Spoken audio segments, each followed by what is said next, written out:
This is Technically Legal, a podcast about legal technology, innovation in the legal industry, and the impact tech is having on the law. I'm Chad Main, the founder of legal services company Percipient, and on today's show, I have a conversation with Matthew Rasmussen. He's the founder and CEO of ModeOne. That's an app that allows users to do targeted smartphone data discovery.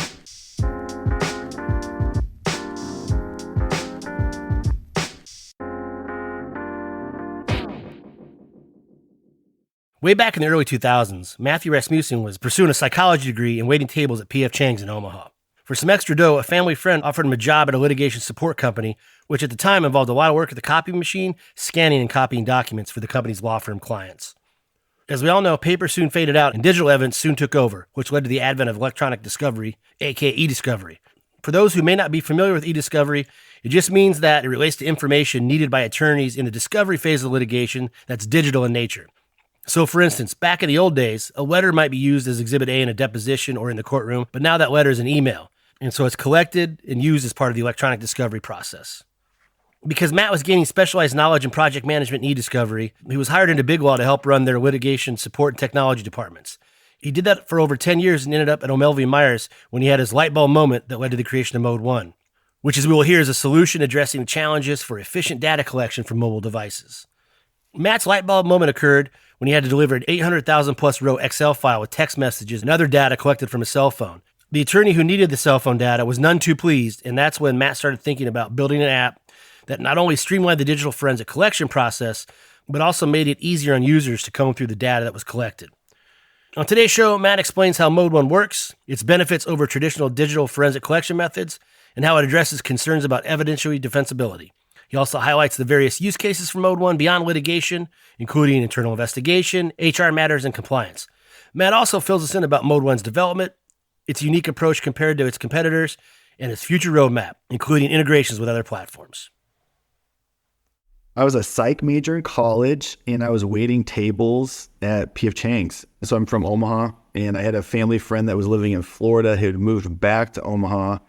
And just the buzz around like all my family friends was that he'd moved back. He was like an ex-Icon guy, was winning Knight Rider. So he just started his own kind of paper scanning company in Omaha.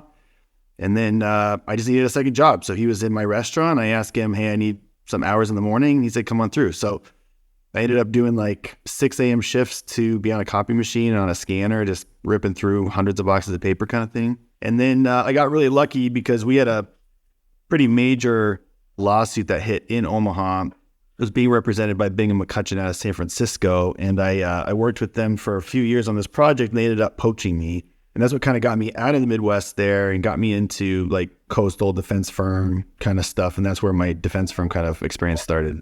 Well, you say they poached you. What they saw, they liked working with you, you're doing good work. They say, hey, maybe you should bring this internal. You can kind of run stuff for us. Is that how it happened? Yeah, it was large scale. I think we were doing like outside of like eDiscovery work we were doing back then too. It was like thousands of boxes of paper and all going out to San Francisco and all coming back. And it was just like a very large scale matter that needed kind of specialized project management. And like randomly, I had like 2 years of iPro experience, which was like really high on the list for them. So it was just like all this new like scanning workflows were new. eDiscovery was just coming out. You know, iPro was new on the block. Concordance was really hot back then. And so they were looking for people, like if you're in a law firm, you're just so specialized with like the current tool set you have, and you're like kind of pigeonholed into what clients you support. And so as these cases started getting bigger, they knew that they needed to kind of bring in somebody that had a little bit of that experience, which was wild because I was 21, 20 at the time. So like they were kind of leaning on me to have like this large scale kind of experience. And it was great. Like I was able to kind of fulfill that and kind of excel my career that way. But that's what kind of brought me over is I had that experience for large scale matters that they just didn't have internally. What year was this? This was 2006. Wow. So you were there at the forefront. And then, so I believe if I have the chronology right, you go to United Lex, but ultimately you end up at O'Melveny. Do I have that right? So I was at Omaha Legal / Focus all the way to 2006. Left in 2009 to United Lex, left in 2014 for O'Melveny, left in 22 to do the whole ModeOne thing. So ModeOne, the genesis was, if I understand correctly, while you're working at O'Melveny, one day you bring, which still a lot of times the case, a spreadsheet of text messages and SMS data that's 8 million pages long. The attorneys go, this is unworkable. And that's kind of the genesis of ModeOne. Were you thinking about a solution before that, or was that really the light bulb moment? The light bulb moment came in when I had one like SVP, like it was an entertainment exec, and I needed select texts from his phone. And he came close to swinging on me. He was super, super upset that I was collecting his whole phone. That was my light bulb moment because I kind of gave him the script we've all given our custodians. Hey, I'm on your side. I'm collecting all your data. I'm not looking at all your data, but this is what we need to do to defend you. He just had like a ton of good pushback, right? Like, well, why do you need my photos? Why do you need these other things? And that was my light bulb moment because I was just like, dang, like I've had this conversation with dozens of custodians in the past and they all just kind of caved to the pressure of the litigation or the pressure of the client and things like that. And this guy just wasn't. And it really kind of made me think like, holy crap, if this was me in his seat, right, I also wouldn't want him collecting all my texts and all my photos. And so that was kind of the genesis of like, okay, now I need to figure out, is this truly the way it needs to be done? Like, do we have to get a full image off the phone to parse through it? Or can we talk to the phone in a more intelligent way? And then we just kind of crack the code there. And what year is this? Because I know you launched in 2018. You stayed at O'Melveny for a while, but you launched 2018. Like, how much earlier is this? You're getting the data from the SVP's phone. That case was in 2018. I incorporated the company in 2018. O'Melveny was very gracious and allowed me to work on it in the off hours, right? And just kind of proof it out over time, not with client data, but just through my experience and stuff like that. And then we launched it full time, like where I wasn't one foot in either door, in 22. So I was able to kind of work on it through 2018 to 22. So that 3-year span there. When it was ready, did you beta test it with O'Melveny cases? We did not. It's something that's actually kind of interesting, and it's something I've also appreciated. I think like when I first left, I thought that was going to be like the lowest hanging fruit. Oh yeah, old colleague, let's get him in here. And everyone at O'Melveny's been like super supportive. They see the value in it, but it's also like, it's their reputation if ModeOne doesn't do the thing it says it does, or doesn't have the brand recognition or the, security certs and all that kind of stuff. So they've had a very, very high bar of what satisfies us being able to use the technology for their clients. And that's been great because we've finally gotten that approved and we're moving through that. But like, depending on what client the law firm is representing or the type of industry someone's in, that InfoSec posture is different, and the caliber or the seniority of the role plays an important part too. So it's been really great because they've helped us kind of pressure test that over the last 2 years and really kind of have a good approach so that we can support O'Melveny, but any of the AmLaw 200, any of the Fortune 500, it's been pretty cool. So let's go back to 2018. You got the idea, you get the permission from the firm to work on off hours. What was the first thing you did? Did you hire a dev shop, or like how'd you build it? I was kind of in a unique situation because I've had, 40% of my experience in the industry has been vendor side, 60% on the law firm side. So I had like a very good understanding of like how the sausage is made, how we interact with the custodian from a law firm's perspective, and those kind of things. So I had a lot of creative control, a lot of like user input, a lot of buyer input. For the MVP, I ended up contracting with a dev shop just to kind of help us get the minimum viable product ready. We beta tested that for about 6 months, and then that's when we launched in that March of 22. I understand it takes a long time to develop an app. People think that, with AI, you can just make an app tomorrow, you're going to be on the market, but that's not how it works. But it did take 3 or 4 years. What caused that amount of time? Was it because you had to work on off hours, or just because of you developing it? Why the time frame? That's a great question. Part of it is just the amount of time I could dedicate to it. So off hours only. So that's half my throughput, and I'm also not working 6 hours a night on it. The other thing was I bootstrapped the thing myself. So I didn't take on any investment money for it or anything like that. So there was also kind of just like a cash perspective of it. And I was able to keep tabs on the industry just to see, are there other players in the space who are trying to tackle this problem? And no one was. So I didn't have like a sense of urgency, like I had to get this done in 9 months or I was going to get overtaken in the market or anything like that. So it was just a little bit more of a lighter pace just from a cash flows perspective and just my personal time I could invest into it week by week. Are you still bootstrapped, or have you been out there looking for money? Like what's the game plan there? So we took on seed investment just so I could leave the nest at O'Melveny and do my own thing. That's the only equity investment we've taken. The company's done well enough that we're not taking on equity investment anymore. Good for you. Yeah, thank I'm you. a fan. Thank you. I'm a Bootstrap fan. No, No, I'm a yeah, Bootstrap me fan. too. I think many people, they focus on just getting money and their valuation and stuff. They don't think about the product, like to see that it actually works, because you just have so much more leverage later if you just wait. But yeah. No, totally. Totally. So you launch in 2022, you go out, you get some clients. Let's talk about the product itself. For the listeners, walk through the process. Explain exactly what's going to happen if we use ModeOne to collect my messages for my phone or whatever it is on my phone you need. To kind of balance that, like if you went through like a kind of a standard workflow, right, where using kind of law enforcement tactics and software to go and extract and seize everything from the phone and then parse through it. What we did is we've got a cloud-based framework so we can remotely connect to any phone anywhere in the world in about 10 minutes. So we don't have to ship a kit. We don't have to ship a person. And so we connect with the custodian. It takes about, like I said, 10 minutes to enroll their phone. They pass a 6-digit code back to us to authenticate the transmission.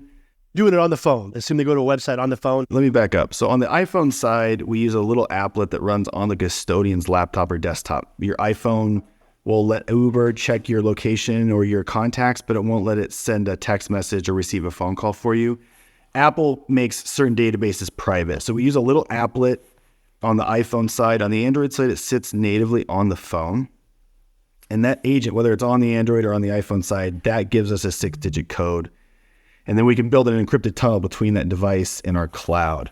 Once that's established, whoever is the examiner, whoever is putting in the scope and collecting Chad's phone, we enter in custodian details, you scope what you want, so what apps you want, within which date range you want. And now we launched this in January, but we can even get as granular as you can declare names or numbers, and we can go through and just select those threads and attachments now. So there's some like front end scoping that gets done. That information gets passed to the phone. The phone interprets those instructions and then passes the data back.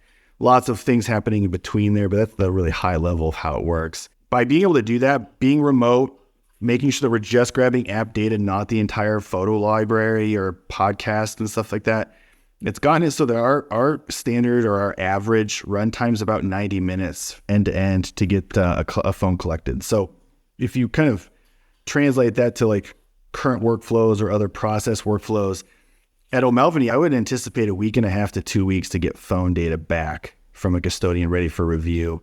And we can do that in a couple hours now. And on top of that, we can do it at scale. So we don't have to ship a laptop or anything, and I can distribute in the cloud horizontally. So we had a client that did 318 phones in 2 weeks, right? Because we can have those 10-minute touch points and get all those things started, and then the system does the rest. So really trying to take out the labor out of it, trying to take the custodian pain points out of it. That's kind of the high level of how it's working. Another thing I'd like you to explain too, one of the things we do, work with a lot of in-house legal teams, and we'll help with internal investigations and stuff. And usually it's by the time it gets outside the counsel, you get this question. They say, oh, you got to get all the emails on the phone. Sure. Get the emails off the phone. Explain how these devices actually store the data and where the email actually is and just what you are collecting. So a really good way to kind of draw a fence around that is apps that would be controlled by the corporate MDM, right? So like things like your O365, if you use Google for email corporately, your OneDrive, your Teams, your Slack, all those apps sit on your phone. So I can see that you use the app, but we're not pulling that data because it's not stored on the phone, right? It's stored in the cloud. So like Slack's a great example, or O365 email would be a good example. We don't want to go to the phone and like get into sub-encrypted layers and try and decrypt things and parse little pieces together. We would tell all our clients like that you need to go to the source of the data. So go to your O365 environment, go to Slack directly, make those queries and get that data from there. The apps kind of serve as like a window into those, cloud-based servers. And it makes sense why people get confused. I use my email on my phone, so there should be email there, but that's just not how it's stored or handled. They're really no different than your desktop either, right? You're just using a browser to get to your Office 365 environment and grab that email, send that email or whatever. That's exactly right. When you opened up the process, you mentioned that historically it's been kind of a law enforcement type of process. We're using Cellebrite, Axiom, what have you, to grab everything in the phone. You're doing either a logical or a physical copy of the device. Now, from an evidentiary standpoint, I'm sure you're getting this pushback a lot because that's what people are used to. Like, well, I need more than just this targeted collection. I need everything if I get called on the mat in court. What are you telling people when you get that pushback, when you get that objection that, hey, maybe you probably don't? I always say that words with friends doesn't authenticate my text messages. I mean, if you look at the spectrum of use cases where we need to touch a phone, there could be an intellectual property leak or a criminal matter. Like, I would be the first one to say we need to analyze everything off the phone, every 1 and 0, every location thing, everything, right? But for people that push back on the defensibility of it, like what we're able to show, so ModeOne is a certified Apple developer and Android developer. And so what we're able to show is that we're like touching the right application files, that we're validating and hashing that material, right? Because like all your text message data is stored in a small SQLite database called sms.db, right? There's nothing outside of that that's touching other apps or your photo library or anything like that. We need to go access those things as well to authenticate the data. So we're using like certified and approved protocols from Apple, and that gives us the validity and authority to say like, this is a true logical collection of the data. There's nothing outside of it. And we're able to defensively show how that's being handled. We've actually had to go in front of the DOJ 4 times, the SEC once, and the FTC once to go through and actually walk through the process, how it's treating this data, how we can defensively target the data, that kind of stuff. So it's definitely a change in the viewpoint of the industry. I mean, even I, 5 years ago, was being told full images of phones are the only way to authenticate data. And just as I've gotten to learn more about it and we've dug in deeper, it's just not true. When we come back in just a couple minutes, Matt fills us in on how ModeOne was able to get around its customers' reluctance to use the product because it was a new company. He also tells us why becoming an entrepreneur is in his blood and what's on the roadmap for ModeOne. I'm Chad Main, and you're listening to Technically Legal. We need to do more with less. That is the key takeaway nowadays from almost every survey of in-house counsel. But what if it didn't have to be that way? What if you actually could do more for less? By combining legal expertise and technology, Percipient enables legal teams to get more work done for less. Buried in contracts and sales is frustrated with turnaround time? We can help with that. Did you just get hit with a subpoena and reviewing 100,000 documents and files will tax your resources or cost you a small fortune in billable hours? We can help there too. Our team of legal professionals leverage tech and project management principles with the right amount of human oversight to deliver precise, efficient, and cost-effective legal solutions. Whether it's legal operations and contract management support, subpoena compliance, or document review, Percipient is your partner in really doing more for less. Percipient. Legal services powered by technology. Hey, we'll get back to the show in just a second, but if you work in the DFIR world, which is digital forensics and incident response, I definitely want you to check out ModeOne to see what Matt is building and learn more about all the stuff that he's been talking about in this episode. But I also want to tell you about Custody Chain. It's a new app designed to simplify the way you track and manage chain of custody when you're working in digital forensics. With the Custody Chain app, you can confidently secure your evidence and keep a clear audit trail and eliminate the hassle of the manual paperwork. If you want to be the first to know when it's available, head over to custodychain.app and join the mailing list. That's custodychain.app. All right, let's get back to the show. You know, I was listening to your conversation with George Socha. One of the things, the objections you said you run into, and you actually have already alluded to it, is, hey, who's ModeOne? I don't know who you are. I don't want to use you. So has that changed? I hope that's getting better for you. Cause, That did. What do you tell them? We kind of rounded a corner last November, December, where I think we were getting enough brand recognition and kind of awareness that it was more of a, oh, I've heard about them for a year, let's take them more seriously kind of thing. We don't experience that much anymore. I mean, I definitely do. If we get into contracting and stuff, I'd love to be able to say, like a car salesman, right? You can test drive the car, but this is the truck where I stand behind it, like this is a Ford.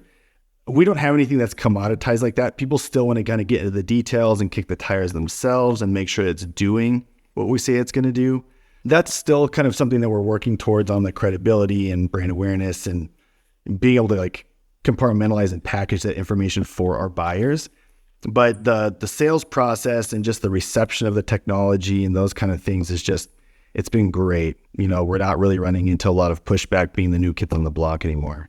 That objection just cracks me up because a lot of times the interrogator has no clue about tech anyway, so they really don't like it. Yeah, don't get me, I could talk for hours about that one, but I digress. So you had been in lit support, and, you know, both on vendor side and law firm side for 20 plus years. Always had a boss. Like, so Was there something in you that also was driving you to say, man, I don't want to boss anymore. I want to be an entrepreneur? If you know my family, that'd be my family's a long line of entrepreneurs. There are 4 kids in my family, including myself, and 3 of us own our own businesses, and the 4th one works with me here. So it's just something from like my dad's side was super entrepreneurial. I think it's just kind of how we were raised on, you can do the thing, you can do the process, but like what sets you apart, you need to do it better. You need to figure out a way to do it faster. And that kind of applied to everything. It applied to chores, it applied to sports, but it's really kind of evolved and manifested into how we're applying those life lessons to actual business. And it's just kind of a life training thing. Now that I think about it, the roles you had at law firms were kind of entrepreneurial, right? Because it's the tech stuff. You got to learn this stuff on the fly. It's not anything the lawyers know. They're expecting you to figure this stuff out. Like, hey, I got all this electronic data. We need to figure out if it's evidence in the case. So that maybe, did that satiate some of your desire to do, your innate entrepreneurial drive? Or I don't think it satiated me. I think it gave me a lot of a confidence boost to be able to lead conversations that way. But I think I've said this to a lot of people over the last year. Where I'm at today, CEO here, founder, and kind of carving our own path, like it feels like all the life events I've ever gone through have led me to this. Like I feel very satisfied right now. I'm still like very hungry and continuing to propel things. But from the entrepreneurial itch, that part that's been a huge satisfaction for me, just being able to be the owner of my own destiny here. Being as old as you are now versus being a CEO at 21 years old, you probably, the life experience is going to make you a better CEO, right? For sure. Right out of the gate, were your projects that your clients hired you for, were they typical eDiscovery, litigation, discovery type of matters, or were you doing other stuff from the get-go?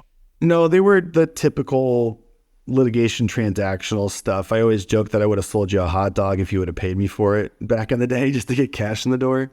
I mean, there was little random stuff we would do too, but it was mainly transactional stuff. We got really lucky within our first year. We had 2 or 3 kind of institutional clients of ours that saw the value prop and it was a longer sales cycle, but we're really like supportive of what we were doing. But I think that first year was really just kind of litigation service providers, law firms, that kind of thing. What types of projects are you getting into now? Because I know you've moved into some other stuff like compliance, internal investigations. What other type of prevalent projects are you seeing? It's a weird thing. Our service is pretty ubiquitous to use case and industry. So we obviously see a lot of like antitrust and litigation work, but some of the things that surprise me, we see a lot of trusts and estates work out of Florida. A relative texted me that I'd get the house kind of stuff, right? We've got HR investigations where it's not a litigation. It's not going to outside counsel. It's a C-level that has 1 day of text from one number to talk about a contract, right? We can zero and grab that. There's other things for like departing employee work. Like we've got lots of clients who can't get data off of phones fast enough using like kind of the older tactics. I have a client that told me they have 1,000 phones sitting in a box in their office because they can't get the data pulled off enough with their current tool set.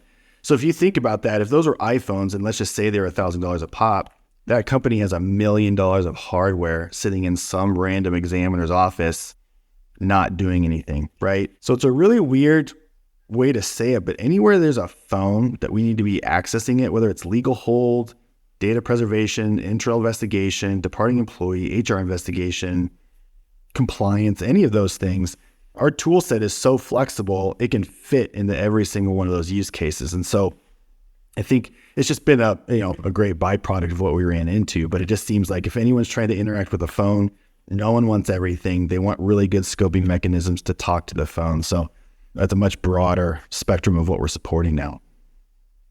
What's the biggest difference being on now the software side versus your lit support side, where you're just kind of, I think I heard you say triaging, you're trying to triage problems with the software and the headaches it's causing you, versus the buck stops with you guys, you got to fix it. Like what's the biggest difference? What have you learned about how to cope with that? 2 biggest differences. One is my Fridays are awesome. I no longer have productions that I'm doing at 10 o'clock at night. My nights and weekends are fantastic. But what's really been cool is, kind of to my earlier point, we are certified developers with both Android and iPhone. And what's cool about that is we get all the OS updates early, and the major updates we get about 4 to 5 months early. So when something's not working, or we need to make sure it's operating the way we expect it to, the other tools don't have this kind of access because they've got exploits and they're trying to seize the data off the phones. They don't have the same amount of permissions and access there. Because we're able to do that, we have 0-day support. So if when iOS 18 rolls out, ModeOne will be supporting iOS 18 on day one, right? Where everyone else is kind of now seeing the reconfigurations and replugging in what goes where. And that could take a couple weeks or something like that. So there is a responsibility for us to make sure it's like operating the way it's supposed to in the correct manner, in a defensible way. But what's cool is we get access to it before it hits the public. So we're not scrambling to make sure that we're compliant or that we're not missing anything. We can actually test, QC, and validate that we are. So it's been great. It's definitely some responsibility there, but there's no rush aspect to it. It's not like we're trying to hit this deadline. It's a very kind of easy workflow. It's been great. What is the process to become an iOS certified developer? So there's several levels, but after you sign up, there are a couple of rounds of interviews. Obviously, low-hanging fruit is you have to have it done Brad Street, registered company and things like that. So they probably have like 6 or 7 boxes to check.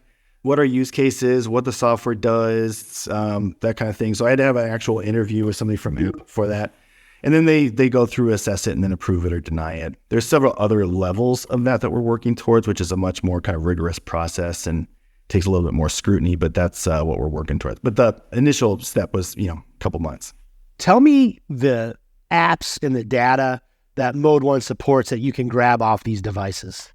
So we really focused on messaging apps, are the really kind of core focus of what we do. We're also kind of working towards like ancillary app support. So like from a messaging standpoint, obviously text messaging, including iMessage or RCS, which is Android's encrypted messaging. So that's pretty obvious. But WhatsApp, WeChat, Line, Kik, Viber, Hike, Facebook Messenger, really the main ones we can focus on. We've got client feedback on 2, one's called QQ and one's called Kakao. So we're working on integrations there.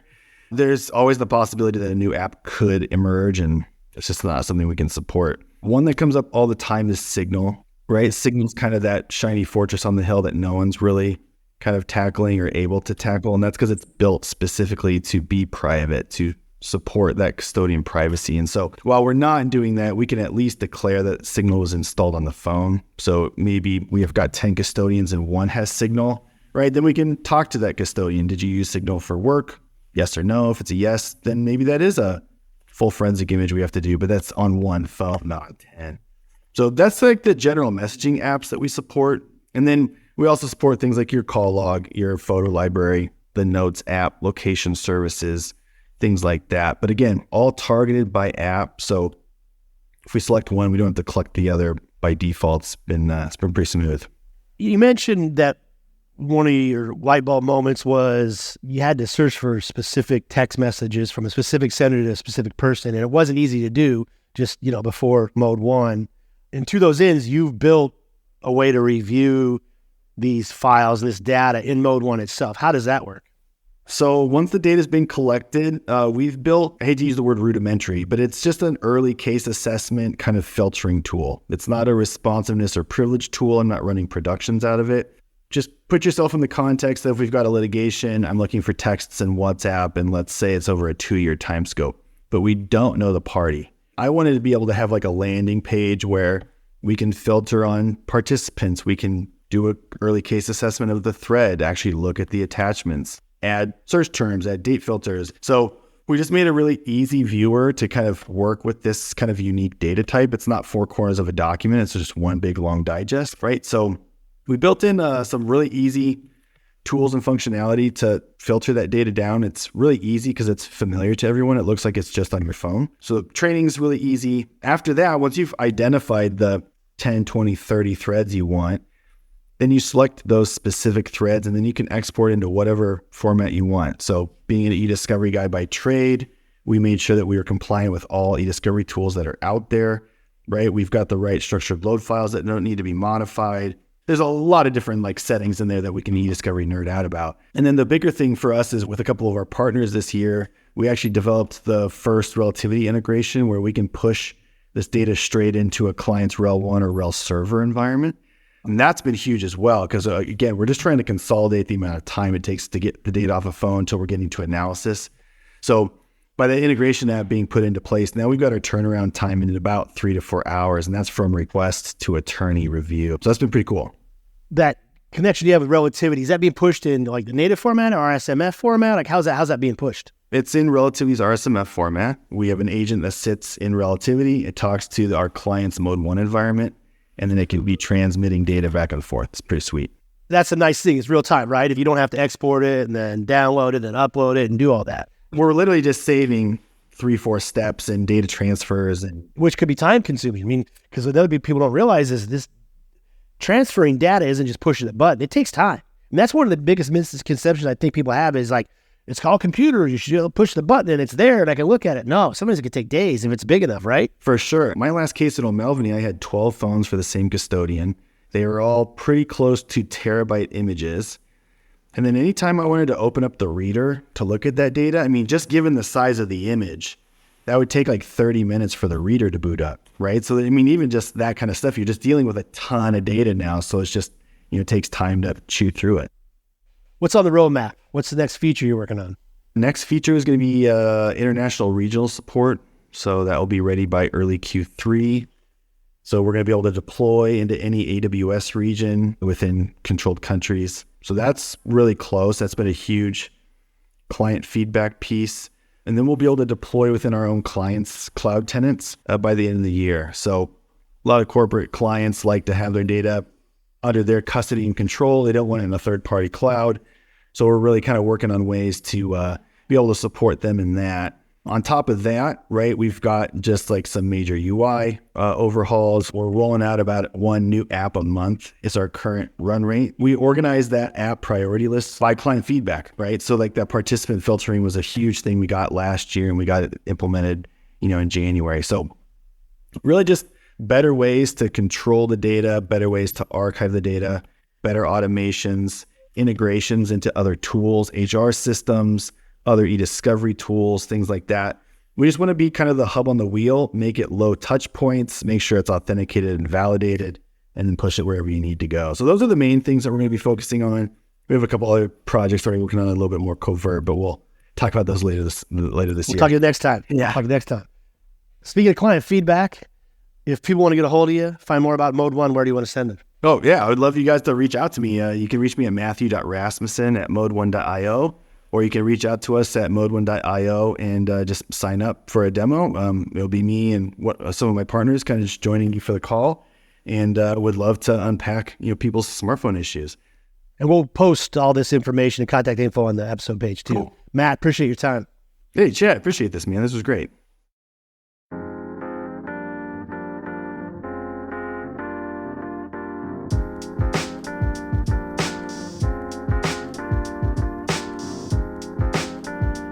Okay, that's a wrap for today's episode. As always, we really appreciate you listening.